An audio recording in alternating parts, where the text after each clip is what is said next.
ये कहानी है एक लड़की सलमा की, जिनके माता पिता का निधन उनके बचपन में ही हो गया था। सलमा की पढ़ाई और पालन पोषण उनके मामा के घर पर हुआ।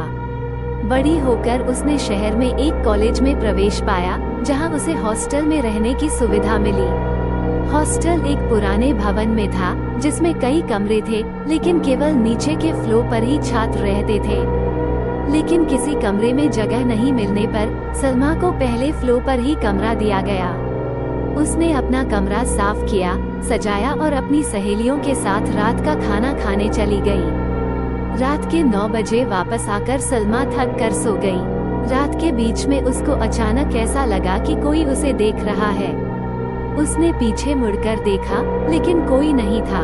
जब उसने आगे देखा तो उसके सामने बहुत सारे बाल पड़े हुए थे। उसने डर से उठकर लाइट जलाई, लेकिन वहाँ कुछ नहीं था।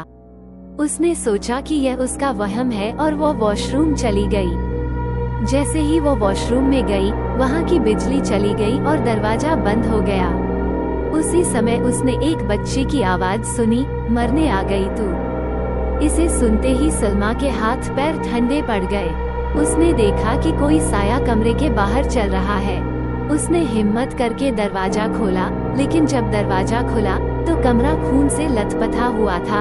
हर जगह मांस के टुकड़े पड़े थे और बहुत बदबू आ रही थी।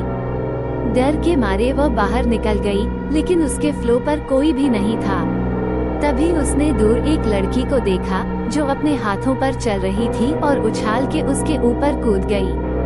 सुबह जब उसकी सहेलियां उसे उठाने आई, तो उन्होंने देखा कि सलमा पंखे से लटकी हुई थी और उसकी दोनों आंखें जमीन पर पड़ी थीं।